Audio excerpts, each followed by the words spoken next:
Hi friends, இன்றைக்கி சாந்தா சமையலில் சுவையான மீன் குழம்பு எப்படி வைக்கலாங்கிறது தான் பார்க்க போகிறோம்.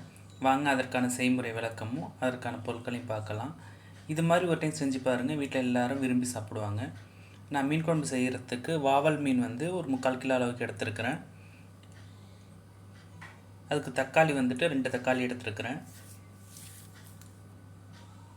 பூண்டு 20 பல் அளவுக்கு எடுத்துருக்கிறேன். பெரிய வெங்காயம் மீடியம் சைஸில் 3லேருந்து 4 எடுத்துக்கோங்க. புளி எலுமிச்சம்பழம் அளவுக்கு ஒரு பெரிய சைஸ் எலுமிச்சம்பழம் சைஸ்க்கு எடுத்துக்கலாம். தனி மிளகாத்தூள் 1 டேபிள் ஸ்பூனுக்கு வச்சுக்கலாம். குழம்பு மிளகாய்த்தூள் 1 ஸ்பூன்லேருந்து 1.5 டேபிள் ஸ்பூன் அளவுக்கு எடுத்துக்கலாம். எண்ணெய் தேவையான அளவுக்கு யூஸ் பண்ணிக்கலாம். உப்பு தேவையான அளவு, 1/4 டேபிள் ஸ்பூன் அளவுக்கு பெருங்காயத்தூள். வாங்க அது செய்முறை போயிடலாம். நான் புளி ஊற வச்சு நல்லா கரைச்சி வடிகட்டி எடுத்து வச்சுருக்கேன். அதில் 1/2 டேபிள் ஸ்பூன் அளவுக்கு மஞ்சள் தூள் சேர்த்துக்கிறேன்.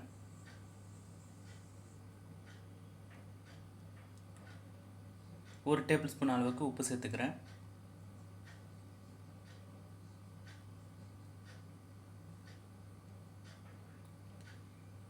குழம்பு மசாலா 1 டேபிள் ஸ்பூன் அளவுக்கு சேர்த்துக்கிட்டேன்.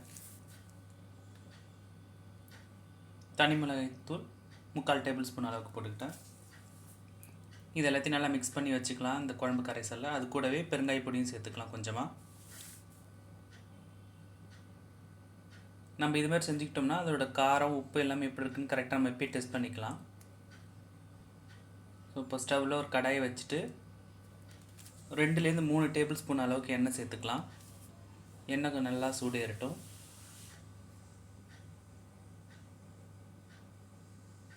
1/4 ஸ்பூன் அளவுக்கு வெந்தயம் சேர்த்துக்கலாம். இதுக்கு வெந்தயம் தான் டேஸ்ட் நல்லா எடுத்து கொடுக்கும். ஸோ அதனால் வெந்தயம் சேர்த்துக்கலாம். வெந்தயம் நல்லா வெடித்து வரட்டும். வெந்தயம் வெடித்ததும் நம்ம வெட்டி வச்சுருக்க வெங்காயத்தை அதில் சேர்த்துக்கலாம். வெங்காயம் நல்லா வதங்கி வரட்டும்.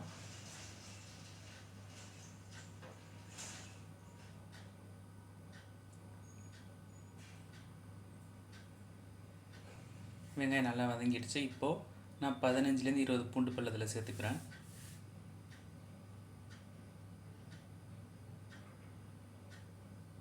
அடுத்து வெட்டி வச்சுருக்க தக்காளி அது கூட சேர்த்துக்கிறேன்.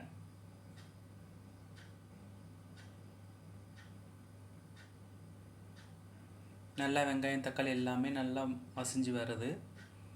எண்ணெய் பிரிஞ்சு வர மாதிரி ஒரு ஸ்டேஜ் வரும். ஸோ அந்த ஸ்டேஜில் நாம் எடுத்து வச்சுருக்க கரைசலை நான் அது கூட சேர்த்துடலாம். புளி கரைசலை கரண்டியை நல்லா மிக்ஸ் பண்ணி விட்டுடலாம். நல்லா கொதித்து வரட்டும். இனி கொதித்து வரதுக்கு முன்னாடி நம்ம மூடி போட்டு வச்சிடலாம்.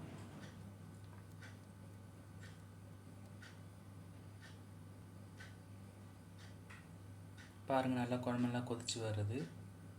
கொதித்து கொஞ்சம் எண்ணெய் பிரிஞ்சு வர சமயத்தில் நம்ம மீன் சேர்த்துக்கிட்டோம்னா நல்லாயிருக்கும்.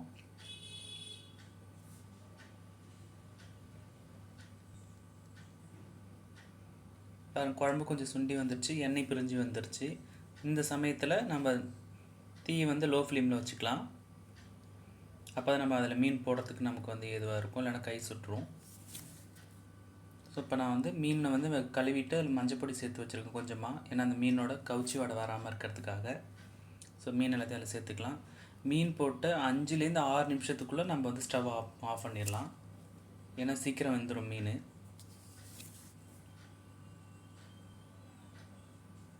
லைட்டாக கரண்டியால் மிக்ஸ் பண்ணி விட்டுக்கலாம்.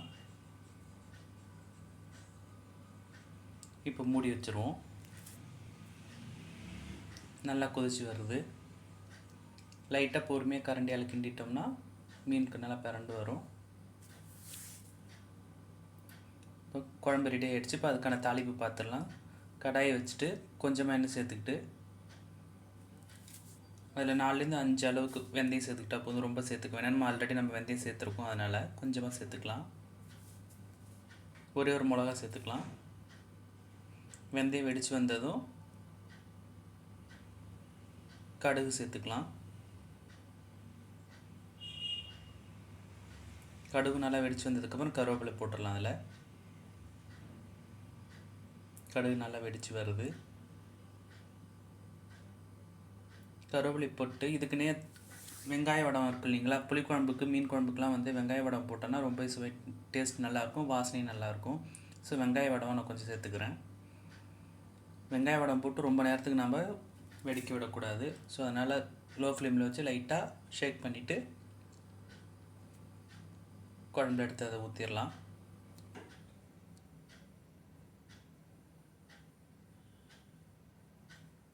அவ்வளோதாங்க, வெடிச்சிட்டு நம்ம குழம்புல எடுத்து ஊற்றிட்டோம்னா ஊற்றிட்டு கொஞ்சம் மூடிட்டு ஒரு 10 நிமிஷம் கழிச்சு ஓப்பன் பண்ணிங்கன்னா அந்த வாசனை நல்லாவே இருக்கும். சுவையான மீன் குழம்பு தயாராகிடுச்சு. வீட்டில் செஞ்சு பார்த்துட்டு எப்படி இருக்குன்னு சொல்லுங்கள். மீண்டும் நம்ம அடுத்த வீடியோவில் சந்திக்கலாம். இந்த வீடியோ உங்களுக்கு பிடிச்சிருந்ததுன்னா லைக் பண்ணுங்கள், சப்ஸ்கிரைப் பண்ணுங்கள், மறக்காமல் பெல் பட்டனை கிளிக் பண்ணி வச்சுக்கோங்க. நன்றி.